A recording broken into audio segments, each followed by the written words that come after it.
तर आज डॉक्टरांनी युगंधराचा बड्डे आहे, तर डॉक्टरांनी सांगितलं मला आपण काहीतरी नियोजन करू तिच्या बड्डेचं. तर ही माझी 2 नंबरची मुलगी, हिचाच बड्डे आहे. हिला वाढदिवसाच्या मी शुभेच्छा दिल्या. माझं क्यूट बाळ, ही थोरलं बाळ माझं मोठं, ही सुद्धा खूप क्यूट आणि छान गोड आहे. आणि तुम्हाला मी 3 नंबरचं बाळ दाखवते माझं. ही 3 नंबरची माझी मुलगी. आम्ही बाहेर चाललो की ती रुसत असते. मग आम्ही सगळ्यांनी ठरवलं की आज बाहेरच बड्डे साजरी करायचा. युगंधरा खुश झाली, सगळी खुश झाली, बंटी पण खुश झाला. आता बंटीची फॅमिली आणि आम्ही मस्तपैकी हॉटेलमध्ये जाणार, युगंधराचा बड्डे साजरी करणार, सेलिब्रेशन करणार. मग दादा मावशीला त्यांच्या घेऊन जायचं ठरलं. सगळ्यांनी टाळ्या वाजवल्या. युगंधरा तोपर्यंत मस्तपैकी मॉडेलिंग लुक देत आहे, मॉडेलिंग करत आहे. मग नंतर आम्ही दादाच्या घरी गेलो, त्यांना वगैरे घेतलं, त्यांच्या फॅमिलीला. आणि सगळ्यांनी आज योगायोगाने लालच कपडे घातले, बऱ्याच जणांनी. आम्ही अंशुला बंटीला सोडलं. तर नंतर मग डॉक्टर केक आणण्यासाठी गेले. त्यांनी मस्तपैकी छानपैकी युगंधराच्या आवडीचा केक आणला. आम्ही हॉटेलमध्ये गेलो, पूर्ण फॅमिली सगळी. आणि सगळ्यांचं चाललं होतं शूट घ्यायचं. दादा पण घेतात कॅमेरामध्ये शूट, डॉक्टर घेतात, सगळ्यांचं चालू आहे काम. तर हॉटेलचा नजारा खूप छान होता, एकदम मस्त भारी. आणि मुलांना आमच्या आवडतं असं बाहेर फिरायला वगैरे. आणि ह्या हॉटेलमध्ये आम्ही नेहमी येत असतो. इथलं जेवणसुद्धा खूप छान आणि सुंदर असते, एकदम चवदार.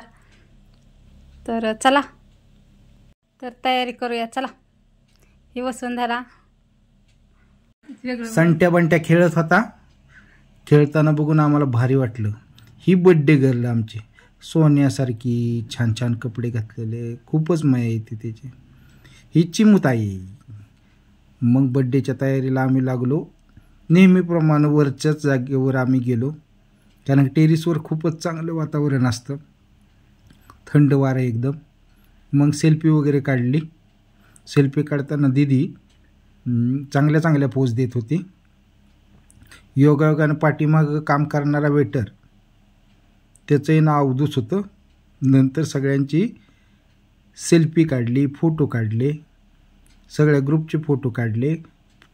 बंटी खेळत होता, त्याचं एकट्याचंच खेळणं चालू होतं. नंतर मसाले पापड आला. मसाले पापडचा आम्ही आस्वाद घेतला. छानपैकी सगळ्यांनी मसाले पापड खाल्ले.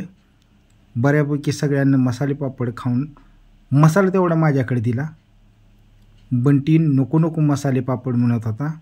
अंशूला भूक लागली होती. अंशूनं जोरदार पापड खायला सुरुवात केली. नंतर प्लेटा आल्या. प्लेटा आल्यानंतर आम्ही आमच्या स्वतःच्याच हाताने पुसायला सुरुवात केली. कोणत्या हॉटेलमध्ये गेले की थोडं अशुद्ध असतंच. नंतर जेवण आलं. जेवणामध्ये रोटी, पनीरची भाजी, डाळ तडका, असं एकदम साध्या पद्धतीचं आम्ही जेवण केलं.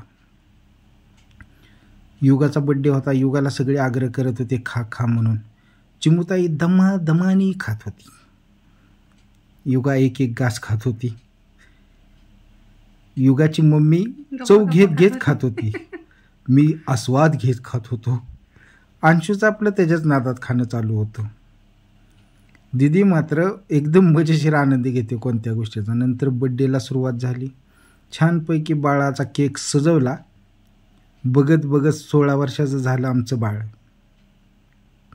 मग मेणबत्ती पेटवली का नाही मी असं विचारलं, तेव्हा दीदीनं मेणबत्ती पेटवली. खूप छान दिसत होता केक. बंटीला मात्र गडबड केक कापायची.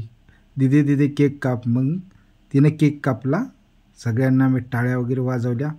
जोरदार जल्लोष केला. केकची एक बाईट काढली आणि तिला अंशूनं पहिल्यांदा घेतली आणि तिला चारली. खूप प्रेम बहिणी भावंडाचं एकमेकावर. मग तिच्या मम्मीने घेतली, मम्मीनं चारली. बाकी आम्ही आमच्या आमच्या हातानंच खायला सुरुवात केलं. मावशीनं चारली. नंतर आम्ही दोघं भाऊभावांना आ कर म्हणलं मोठा, दोघांचं खावंच लागेल तुला. दीदीनं बी खायला दिलं तिला केक. अशा पद्धतीने जेवण झाल्यानंतर मग मोठ्या मोठ्या गप्पा आम्ही मारल्या. कोण काय करणार काय नाही ती. तर ही बिझनेसमॅन लोक एकत्र आले ना तर अशी मीटिंग भरतीच. तर ही सगळी आहेत ना ते आपापला बिझनेस घेऊन आलेले आहेत. कोणाला डॉक्टर बनायचे, कोणाला काय बनायचे. तर ही त्यांची मीटिंग चालू आहे. आम्ही सगळं दोघी बहिणी बाजूला बसून ह्यांच्या मीटिंग बघत आहे, ऐकत आहे. आणि वसुंधरा मॅडम काहीतरी सांगतात. तर शेवटपर्यंत व्हिडिओ बघितल्याबद्दल धन्यवाद आणि थँक्यू.